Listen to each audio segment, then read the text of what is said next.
Hello, fabulous readers! Today, for First Chapter Friday, I have Wildoak by C.C. Harrington. It is about a girl who has a stutter, and her mother sends her to stay with a grandfather that she barely knows in a forest called Wildoak. So we're going to read the prologue and the first chapter. Let's get into it. Here's the prologue. Wildoak Forest was whisper still. Spiderwebs glistened in the half-light dipped in frost. Soft white snowflakes drifted down without a sound. Badgers huddled deep in their sets. A tawny owl swooped between the black and white branches, quiet as a ghost. And deep beneath the layers of fresh white snow and rich brown earth, the ancient trees spoke to one another, through a tapestry of roots and veins no finer than a spool of gossamer thread. Then something happened in the forest that had never happened there before and would never happen there again. A van drove slowly through the lane, headlights groping through the whirling snow. A man got out. His leather shoes skidded along an ice-packed lane. He peered at the silhouettes of the tall trees and nodded. "This will do," he said, his breath melting into wisps. Then he switched on a flashlight and opened up the back of the van. He unlocked a cage that had no business carrying what it carried. February 1963, London, England, Chapter 1. Maggie pressed the tip of one finger against the point of her pencil. It was keen and sharp, but was it sharp enough? Surely. Her stomach felt hollow and shaky inside. In fact, everything felt shaky, even her legs. She rolled the yellow pencil between her thumb and forefinger. She flipped and twisted it, tapping one end against the surface of the desk. It was the only way out. Hilary Muir was next. She started reading at the top of page 32, second paragraph, fourth sentence in. Her voice was crisp and light. It flowed like music. Maggie bit her lip. If she could just get through the first line without stuttering, maybe the rest would follow, and then she could put away the pencil. No, she would block. She was bound to. Some of the words would come out fine, and then, suddenly, they wouldn't. The air would catch. Her head would jerk around, her mouth would lock open, she would blink repeatedly, and every single person in the room would stare and laugh. She squeezed her eyes shut. Laughing mouths and pointing fingers crowded in. She couldn't bear it. And then everyone would know, and she would have to move schools again. She opened her eyes and glanced around. The classroom windows were locked. The door was closed. Old radiators clinked along the bare cream walls. The air was hot and stuffy. Louisa Walker sat on her right, listening, reading, following along with her ruler.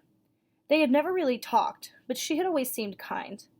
Maybe this time would be different, Maggie thought desperately. Maybe Louisa wouldn't laugh, or Nicola. Nicola Robinson was kind too. Lots of people were kind. There was a pause, a shuffling of feet, the rustling of pages. "Thank you, Hilary. Well read. Beautiful, in fact. Margaret Stevens, please start at the bottom of page 34.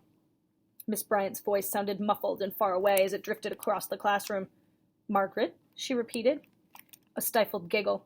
Somebody was laughing already, and she hadn't even opened her mouth. Maggie could feel the wool of her sweater tight around her neck. "Margaret Stevens, are you listening to me?" She stared down at the page, at the printed words, curling, pointed, full of sharp edges, like a mouthful of fish hooks. Miss Bryant's question hung in the air. Everyone was staring now, waiting for her to start. It's the only way out. Maggie's heart thudded against her rib cage. She gripped the pencil. She pulled it back, now. She drove the keenly sharpened point deep down into the soft palm of her left hand. She let out a gasp of shocked pain. Tears scalded her cheeks. Unsteadily, she rose to her feet and held up her hand. The pencil protruded from it like a grotesque, oversized splinter. She trembled. Beads of scarlet blood escaped from the wound and dropped to the floor. "Oh my goodness! Margaret, what on earth just happened? Are you all right? Quickly, you're excused! Get yourself to Nurse Nora right away! Go!" Maggie ran out of the classroom, ignoring the sweep of horrified and disgusted faces. Nobody was laughing now. She kept running, holding her own hand, footsteps echoing along the corridors of Southam Primary. But more than the pain, she felt a rush of relief. Nurse Nora was a large, plump woman with small eyes, a navy blue uniform, and starched white cap. She moved with a cumbersome gait from one side of the room to the other. "Margaret Stevens. Again? What is it this time?" Maggie looked down. She held out her hand without saying anything.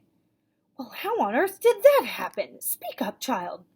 Maggie continued to look down. Her excuses for being sent out had been getting more and more extreme. There was no point trying to explain. Nurse Nora, of all people, would never understand. "You've been in here 6 times in 3 weeks. It's not normal." Nurse Nora sighed deeply. "You're almost 12 years old, Margaret. You can't possibly be this clumsy all the time." Silence. Nurse Nora glared. Maggie swallowed hard. It hurt. It really hurt now, the throbbing in her hand. "So once again, you've got nothing to say for yourself. What a surprise." Maggie stared at the toes of her shoes. She had not polished them, and they were scuffed and worn-looking. Why couldn't people see that none of this was a choice? She didn't choose to stutter. It wasn't a question of trying harder or breathing more slowly or whatever. She stuttered and couldn't help it, no matter what she tried to do or not do. Sometimes the words came out fine, but mostly they didn't. The room suddenly felt small and cramped. She glanced at the door. "Sit down," said Nurse Nora, following her gaze and pointing at a stool. "You're not going anywhere." Maggie watched her rummage through one of the cabinets and pull down a large bottle of iodine and a jar of cotton balls. She unscrewed the cap with a high-pitched squeak. The dark yellow liquid soaked into the soft white fluff like a filthy stain. "This is gonna hurt," she said. Maggie stared at her, at the smallness of her eyes and dabs of pale blue eyeshadow. "You're a terrible nurse," she thought. "You've never made me feel better about anything." She longed to snatch her hand away and run out. Nurse Nora took hold of Maggie's wrist and placed her fat fingers around the pencil. She tugged. There was a faint squelching, and the pencil came loose, releasing a gush of blood. Quickly, Nurse Nora pressed down hard with the cotton ball, covering the open wound with iodine. Maggie stifled a scream as the sting raced up her arm, burning like fire. "You know, I've always thought there was something wrong with you, ever since you got here, Margaret." Nurse Nora fluttered her pale blue eyelids, apparently deep in thought. "It's your voice, isn't it? You try and hide it. I've seen you in the playground sitting by yourself, not talking to other children, even when they come up to you. It's not normal, not right." She transferred the pressure onto Maggie's good hand. Maggie felt a wave of nausea and thought she might be sick. "Well, they can treat people with frozen mouth nowadays," Nurse Nora continued, the words shooting out of her like little lead pellets. Maggie tried not to listen, but the woman kept on. "There are places, you know. Special hospitals, institutions for the disabled. There's one out in East London. It's very well respected." She reached for a small metal tray containing several needles and a dark spool of green thread. "I'm going to tell your parents about it. Granville Place, I think it's called." Maggie shuddered. She had heard of Granville. Tom Baker from St. Anne's had been sent there 3 months ago because of his limp.